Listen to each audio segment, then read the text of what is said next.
call on Chief Willie Sellers now from the WLIB Ec Indian Band.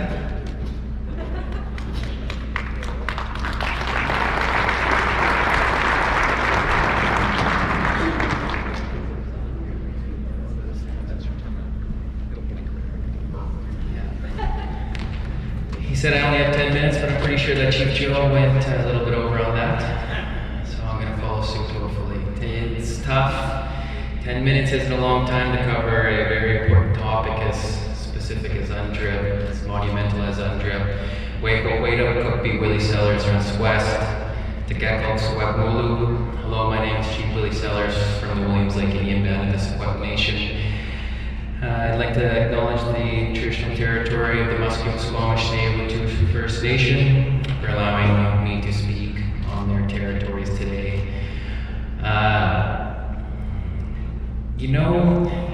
We start talking about UNDRIP, we start talking about reconciliation, and I got a little bit of flack this morning. I had a couple comments in our local newspaper, the WLIB Ec Tribune, and I said those are sexy topics of discussion. And some people were giving me a bit of pushback on my use of the term sexy, but you hear it everywhere. You hear it with local politicians, you hear it with provincial politicians and federal politicians, and it's something that everybody's talking about, but nobody really knows what it is or how to get there, it seems like. We have province of British Columbia stepping up and wanting to move forward with the implementation of UNDRIP in a meaningful way. But what does that mean? I mean, I know what it means to me. It's leveling the playing field for my First Nations so that we actually have a foothold with industry that's going to benefit our First Nation in a meaningful way. I have built relationships. Our Chief and Council is very proactive in Williams Lake to build those relationships with local politicians like our mayor and city council and the local Cariboo Regional District, our provincial MLAs, our federal MPs. But Chief Joe kind of hits it on the head. Williams Lake is a bit of a redneck hillbilly town historically. You say it, and it has improved over the last 5 years, but I mean, it is what it is. And as we struggle to rebuild those relationships that have historically have been tough ones, it is a challenge.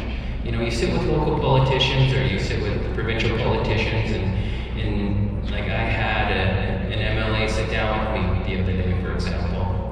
And she's saying, she's a little bit on the older guard, and she's saying, Willie, Chief Sellers, what is reconciliation to you?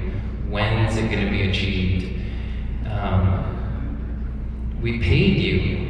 Isn't that reconciliation enough? And reconciliation is not a check was one of the first comments that I told her. It's not money. Reconciliation is an education. And as we move forward on this education process through the implementation of great things like UNDRIP, we start to see the benefits that are streaming to these First Nation communities. And with those benefits that come to these First Nation communities, they start to get this foothold in industry. We have impact benefit agreements with Taseko, we have an impact benefit agreement with Imperial Mines, 2 major mines in our region. That's Gibraltar, that's Mount Holly. We had the TSF failure in 2014. Moving forward from that is very challenging. We have exploration agreements with a number of proponents in the traditional territory. We have partnership agreements with Altec, Atlantic Power, TELUS, which we're just streaming fiber optics through the community in the new year. Very exciting. Hats off to TELUS to finally be bringing high-speed internet to a small community like mine. Game-changing, to say the least. Especially if you ask my 12-year-old son, who likes to stream both music and do his YouTube and etc. etc. I mean, those are big wins for First Nations communities. We go down this path, as I'm educating these individuals in a polite way. It's not their fault that they're just not educated enough on exactly what reconciliation is and how we achieve it.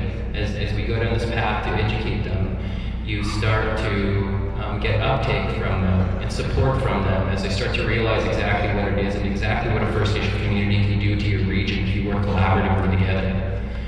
We have a number of different initiatives that are going on in the Williams Lake Indian Band. We just had a community meeting with our chief of council in the city of Williams Lake, for example.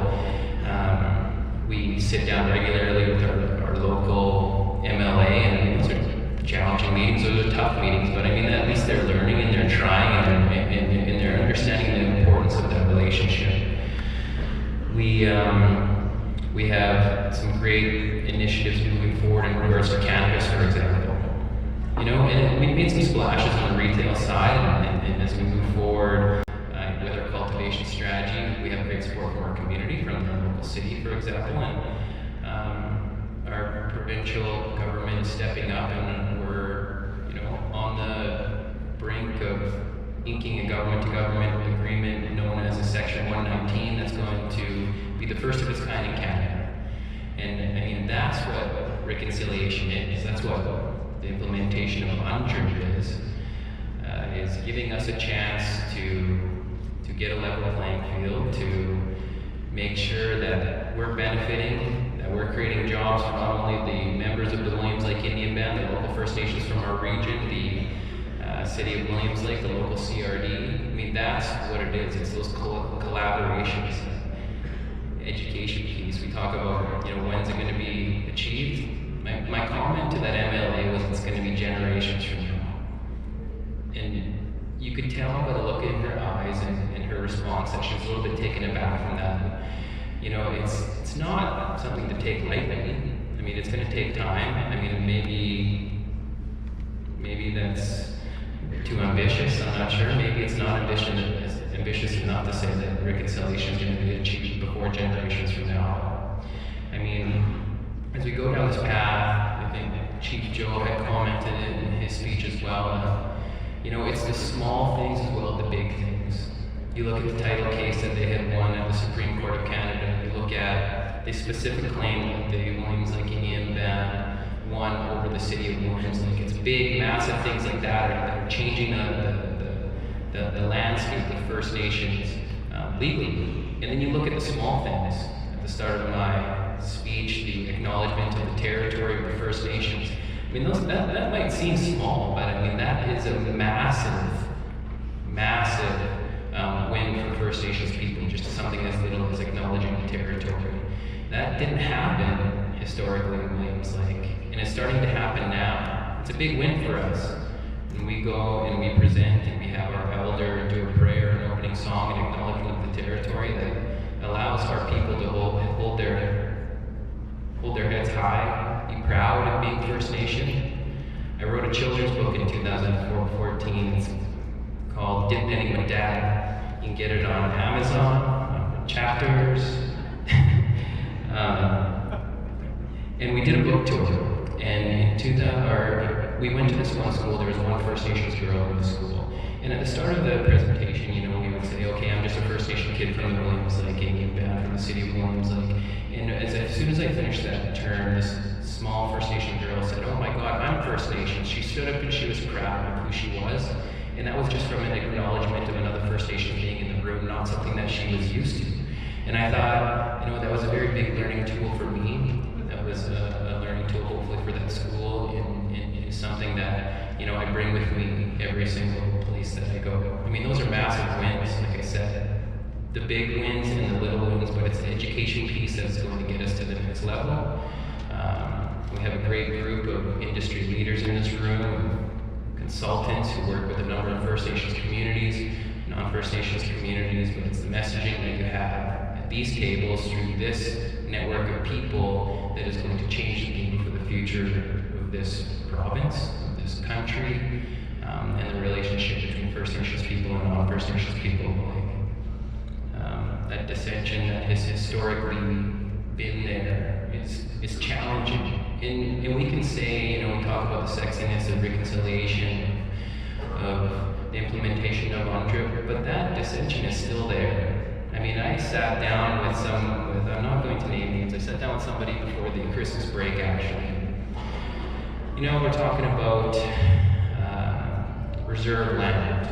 You know, it's federal land. We can do whatever we want with it, in our opinion, exercising our sovereignty and having the ability under First Nations land management to implement laws laws and be your own self-governing First Nation. But we look at, you know, getting critiqued on what we can and can't do on that land. And when I hear this stuff from other governments, you know, out of region and in region about, well, you know, you people and Indians, I mean, those are real comments that still happen to this day. And, you know, although it's getting better, I mean, there's still a lot of room for improvement, a ton of room for improvement, actually. And I just wanted you to take that into consideration when you're working with First Nation communities. And it's not like the small things, the training opportunities or the employment opportunities. It's the sharing of gross revenue, for example. That is where we're going when we're putting together partnerships with proponents in our traditional territory, when we're creating partnerships in our traditional territory, when we're working with industry in our traditional territory. Those revenue streams that are going to allow us to be a self-sustaining First Nation, those are the massive wins that we bring back to our membership and get the support and the mandate moving forward to work with companies like Taseko and Imperial Metals, Atlantic Power, Tolco, etc.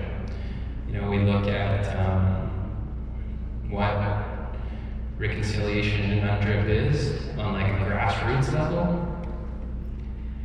I'd like to invite everybody to come to the city of Williams Lake. We are the hub to a number of different First Nation communities, including Carrier, New Hulk, Secwepemc, and Chohoku. I'd love you to come to Williams Lake, spend a week in our community, and we'll give you a crash course on exactly what our vision is of reconciliation and implementation of UNDRIP, and we'll see how you fare after that. Right now it's currently minus 36, so it's going to be a bit of tough slogging out of the gate, but I'm sure you'll come out of it with maybe some glossy eyes, maybe a different perspective on life, and a different realization of exactly where we need to go when we are implementing this stuff. With that, I am over time. Am I allowed to continue to go over time? I've got the hover over here. Thank you very much for your time.